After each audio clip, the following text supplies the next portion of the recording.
Hi welcome back to Asha mini vlogs. ಇದು Monday morning.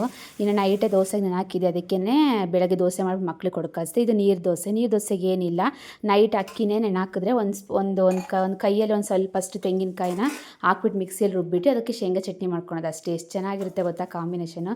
ಮಕ್ಕಳಿಗೆಲ್ಲ ready ಆಯಿತು. ಅವಳಿಗೆ ಇವತ್ತು ಇದು ಹಿಂದಿ ದಿವಸ ಅಂತ ಏನೋ ಸ್ಕೂಲಲ್ಲಿ ಡ್ಯಾನ್ಸ್ ಇದೆಯಂತೆ, ಅವಳಿಗೂ ರೆಡಿ ಮಾಡಿಬಿಟ್ಟು ಬೆಳಗ್ಗೆನೇ ಕಲಿಸ್ಕೊಟ್ಟೆ. ಇನ್ನು ಬಾಕ್ಸಿಗೆಲ್ಲ ಸ್ನ್ಯಾಕ್ಸಿಗೆ ಫ್ರೂಟ್ಸ್ ಹಾಕ್ಬಿಟ್ಟು ಇನ್ನು ಲಂಚ್ ಬಾಕ್ಸಿಗೆಲ್ಲ ದೋಸೆ ಎಲ್ಲ ಮಾಡಿ ಅವ್ರಿಗೂ ತಿನ್ನಿಸ್ಬಿಟ್ಟು ಎಲ್ಲ ಕಲಿಸ್ಕೊಟ್ಟೆ.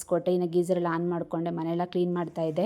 ನೆನ್ನೆ ನಾನ್ ವೆಜ್ ಮಾಡೋದ್ರಿಂದ ಸ್ವಲ್ಪ ಗ್ಯಾಸ್ ಎಲ್ಲ ಗಲೀಜಾಗಿತ್ತು, ಅದಕ್ಕೆ ಕ್ಲೀನಾಗಿ ಒಡ್ಸ್ಕೊಂಡಿರಲಿಲ್ಲ ನೈಟು. ಇನ್ನು ಬೆಳಗ್ಗೆ ಒಡ್ಸ್ಕೊಂಡು ಪಾತ್ರೆ ಮಾತ್ರ ವಾಶ್ ಮಾಡಿಟ್ಟಿರ್ತಿದ್ದೆ ಅಷ್ಟೇ, ಇದು ಗ್ಯಾಸ್ ಎಲ್ಲ ಒಡಿಸಿರಲಿಲ್ಲ. ಬೆಳಗ್ಗೆ ಎದ್ಬಿಟ್ಟು ಎಲ್ಲ ಗ್ಯಾಸ್ ಎಲ್ಲ ಕ್ಲೀನಾಗಿ ಒಡ್ಸ್ಕೊಂಡು ಇನ್ನು ಮನೆಯೆಲ್ಲ ಕ್ಲೀನಾಗಿ ಒಡ್ಸ್ಕೊಂಡು ಕಸ ಹಾಕಬೇಕಾಗಿತ್ತು, ಅದನ್ನೆಲ್ಲ ಹಾಕ್ಬಿಟ್ಟು ಬಂದು ಡಸ್ಟ್ಬಿನಲ್ಲಿ ತೊಳ್ಕೊಂಬಂದು ದೀಪ ಹಚ್ಚಿದೆ ಅಷ್ಟೇ. ಇವಾಗ ದೇವಸ್ಥಾನಕ್ಕೆ ಹೋಗೋಣ ಅಂದ್ಬಿಟ್ಟು ರೆಡಿ ಆದೆ. ಇವಾಗ ನಾಗೇಶ್ವರ ದೇವಸ್ಥಾನ ನಮ್ಮ ಮನೆ ಹತ್ರನೇ ಸ್ವಲ್ಪ ದೂರ ಅಷ್ಟೇ, ಬೈಕಲ್ಲಿ ಹೋಗಿ ಬರ್ಬೋದು. ಅದಕ್ಕೆ ಯಾವಾಗಲೂ ವಾರ ಹೋಗ್ತೀನಿ. ಇವತ್ತಿನ ವೀಡಿಯೋ ಇಷ್ಟ ಆಯಿತು ಅಂದ್ಕೊಂಡಿದ್ದೀನಿ. ಇಷ್ಟ ಆದರೆ ಲೈಕ್ ಮಾಡಿ. Thank you, bye.